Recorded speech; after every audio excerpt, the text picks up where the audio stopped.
Today we're going to learn some of the essential knots you'll need to know to get out on the river. There's a lot of knots in fly fishing, but don't get scared because you only need to know just a few of them to get out on the river.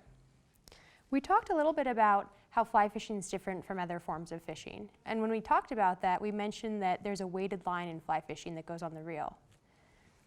In addition to the weighted line, we need to have some clear fishing line to be able to attach the fly to.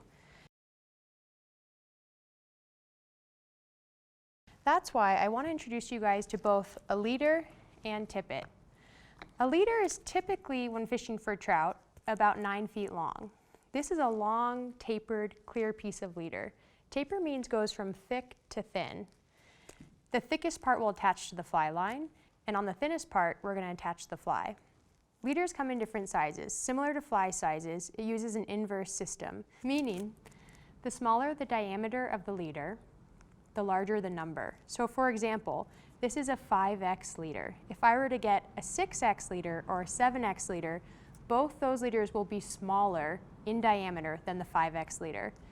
Typically in trout fishing, a 9-foot 4X leader is great to use for trout fishing. Today we have a 9-foot 5X leader because trout have been pretty hesitant, and so a smaller diameter leader makes it a little bit harder for trout to see it. Once we attach the leader to the fly line, we're going to go ahead and attach the fly to the end of the leader. Throughout the day, we may be changing our flies up, trying new things, and every time we have to clip at that leader when we tie a new fly on.